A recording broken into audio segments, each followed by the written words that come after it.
कुछ दिन पहले ही वेदांता ग्रुप के अनिल अग्रवाल ने अडानी के खिलाफ कोर्ट में चुनौती दिया था, जिसका नतीजा पता है क्या हुआ? ईडी ने ईडी ने ईडी ने वेदांता ग्रुप पे रेड मार दिया है। अब आप इससे अंदाजा लगा सकते हो कि अडानी के खिलाफ हमारे देश में कोई भी आवाज़ उठाता है तो उसके साथ क्या किया जाता है। ईडी का कहना है कि वेदांता ग्रुप ने नियमों का उल्लंघन किया है। मुझे बस एक चीज़ जानना है, अगर वेदांता ग्रुप नियमों का उल्लंघन कर रहा था किसी भी चीज़ को लेके, तो चुनौती देने से पहले रेड क्यों नहीं लगा? रेड तभी लगा जब वेदांता ग्रुप के अनिल अग्रवाल ने अडानी के खिलाफ चुनौती दिया कोर्ट में किसी चीज़ को लेके, तब सरकार और ईडी ने उनके खिलाफ एक्शन लिया।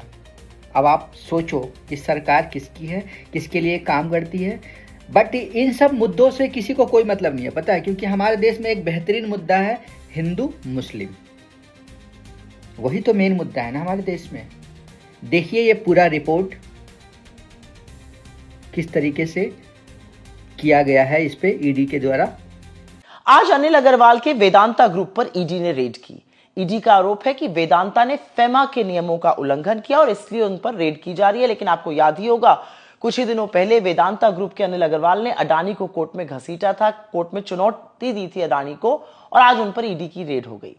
अनिल अग्रवाल ने जेपी एसोसिएट्स के एक्विजिशन मामले में अडानी को चैलेंज किया था, सार्वजनिक बयान भी दिया था। याद दिलाना जरूरी है, जेपी एसोसिएट्स के करीब $4 बिलियन की प्रॉपर्टीज, करीब 14,000 से 17,000 करोड़ की संपत्ति, जिसमें real estate, power plant, cement plant, Buddha international circuit, F1 track, ये सब शामिल। और इसकी बोली लगी थी, वेदांता ने 16,726 करोड़ की सबसे ऊंची बोली लगाई थी और अनिल अग्रवाल के अनुसार उन्हें लिखित रूप से हाईएस्ट बिडर घोषित किया गया था, लेकिन बाद में फैसला पलट दिया गया। अडानी ग्रुप ने 14,553 करोड़ की बोली लगाई थी, जो वेदांता से कम थी, लेकिन इनके ऑफर में अपफ्रंट पेमेंट शामिल था। तो कमिटी ऑफ क्रेडिटर्स ने इसे बेहतर माना और फिर एनसीएलटी इलाहाबाद बेंच ने 17 मार्च 2026 को अडानी की जो प्रपोजल और योजना थी उसको मंजूरी दे दी।